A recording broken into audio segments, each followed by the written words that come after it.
In one sector of the business, Marvel and DC combined to generate $80.1 million in 2021. That's actually a $23 million increase over where they finished combined in 2020, where they actually generated $57.1 million. Now, here's what's really interesting. Generally, we think of Marvel and DC as the big two. But outside of the narrow confines of the direct market, what we see is that they are not even close to being the big two. In fact, the actual big two sold 4 times as much as Marvel and DC combined. That is a staggering number. And if you are interested in learning more about what I'm talking about, and also if you're interested in knowing which direct market competitor performed better than both Marvel and DC, I encourage you to stay tuned. Reggie here, and I want to welcome you to another one of my videos. In this video, we are going to look at some data and statistics that I recently came across. And to some degree or another, what I'll be talking about in this video will be used by some folks out there to fit a narrative. And the narrative is that comics are dead, or at least dying. Moreover, there are people out there that believe that essentially American comics are only being propped up by the MCU and speculation. So part of what I'll be talking about in this video will feed into that narrative. But generally speaking, the data are what the data are, and I think different people will take different meanings from what I'm going to be talking about. So I definitely encourage you to sound off down in the comment section. Let me know how you're interpreting some of what it is that I'll be talking about. I will tell you that I personally believe that comics are alive and well. I think that the way that comics show up now is a little bit different than how it looked before, but generally speaking, I think that comics and the hobby itself are in a good place. There are definitely some things that I don't like. There's some ebbs and flows. You know, yes, we benefited from the pandemic, but in a lot of ways, so did a lot of other hobbies. And the question will be how much of that influx of people will be maintained into the future. That is a little bit of an unknown, but generally speaking, I think that comics are in a good place. I recently had a chance to check out an analysis from Brian Hibbs, who looked at the top graphic novel sales for 2021. Brian specifically looked at graphic novels sold through bookstores.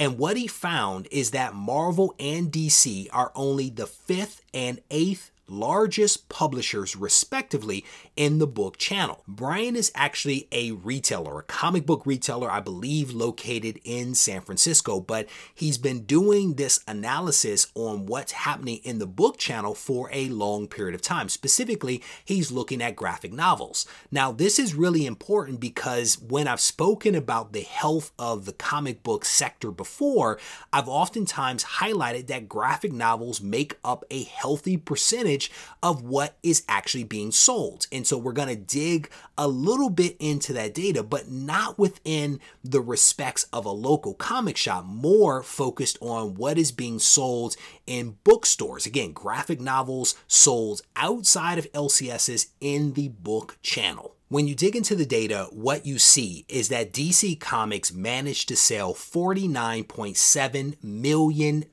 worth of graphic novels compared to Marvel's $30.4 million.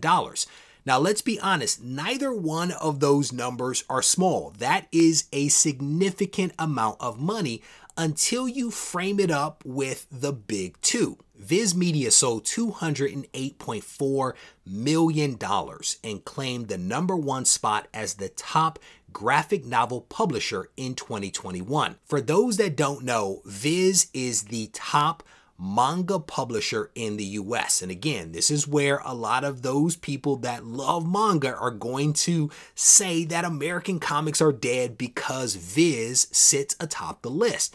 Graphic novels and comic floppies are a little bit of a different thing, but Viz Media is raking in the cash to the tune of $208 and $8.4 million. Number 2 on the graphic novel list is Scholastic, which generated $137.2 million. Last year, Scholastic was number 1 ahead of Viz, but things flipped in 2021. Viz and Scholastic made up about 42% of all book channel sales.